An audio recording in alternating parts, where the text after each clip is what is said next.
The world of cinema has lost a true visionary, Drew Struzan, the artist whose hand-painted movie posters weren't just advertisements, but portals to other worlds, has passed away at the age of 78.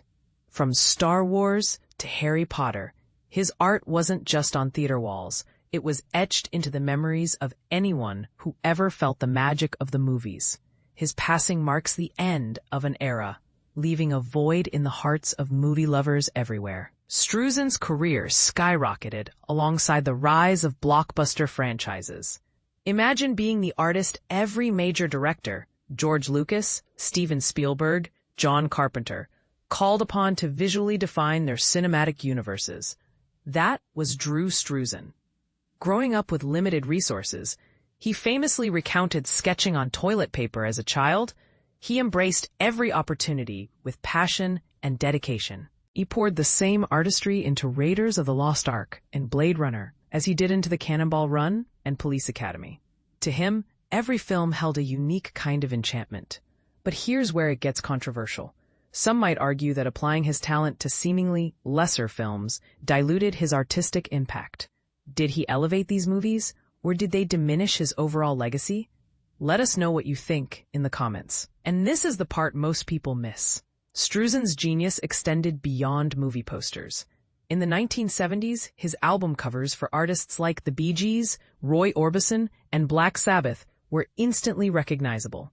He designed stamps for the United States Postal Service, created logos for businesses, and illustrated countless book covers. His style was so unique that it became instantly identifiable and utterly impossible to replicate. His ability to capture the essence of a subject with pencil and paint was unparalleled, making the reality of never seeing a new Struzan illustration all the more difficult to accept. Born in Oregon City, Oregon, on March 18, 1947, Struzan's artistic talent was evident from a young age. He attended the prestigious Art Center College of Design in Pasadena, California, in 1965. Faced with the responsibilities of a young marriage and a child, he wisely chose illustration as a career, recognizing its potential to provide a stable income, a chance to apply his abundant skill. While Struzan's early career wasn't exactly lucrative, he created striking album covers for artists like Carole King, Jefferson Airplane, and Alice Cooper, whose Welcome to My Nightmare cover was hailed by Rolling Stone as one of the best ever. It was at this time that Hollywood's big studios began to take notice. For an artist drawn to the dark and fantastical themes of 1970s music, Struzan was perfectly positioned for Hollywood's shift toward epic sci-fi and adventure films. He gained initial recognition with posters for B-movies like Food of the Gods, Empire of the Ants, and Squirm, which also showcased the early work of makeup artist Rick Baker.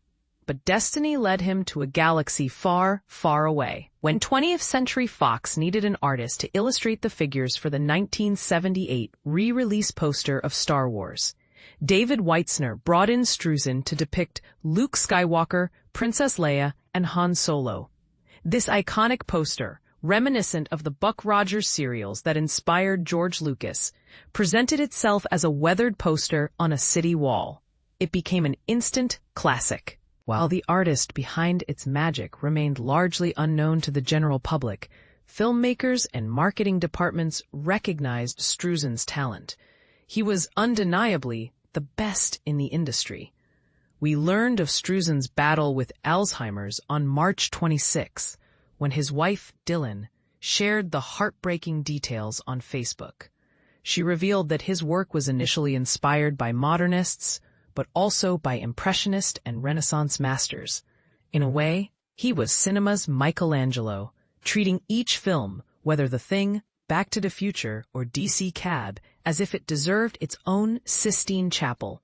Struzan's art was so unique and captivating that the directors he worked with became some of his biggest admirers. Steven Spielberg, George Lucas, and Guillermo del Toro have all praised his work. In a video for the magnificent movie poster world of Drew Struzan concert in 2017, Spielberg told him, "You have so well crystallized, memorialized our movies in this great still poster art we've all been blessed with over the years. From Star Wars to Indiana Jones, you have been so much a part of how our films are represented to the world based on your snapshot and vision of what those movies have meant to you. And how, as an artist, you're able to transfer that brilliantly into amazing collective compositions with color and style. Your art is your art. Nobody has ever done anything before the way you do. Struzan connected deeply with movie fans who shared his love for cinema.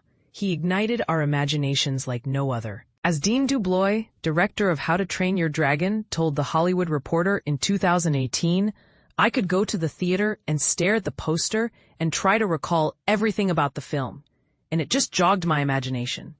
It made me want to be a part of that world, and here I am, several movies in. I vividly remember doing this throughout the summer of 1984 with Struzan's epic poster for Joseph Rubin's Dreamscape. Any movie that could secure such art from the master had to be worth seeing, and it was. I am deeply saddened that we will never see a new Drew Struzan poster, but the wonders he has left us are immeasurable. Let us strive to honor the words on his website. Pursue peace, pursue kindness. What is your favorite Drew Struzan movie poster, and why does it stand out to you? Share your thoughts in the comments below.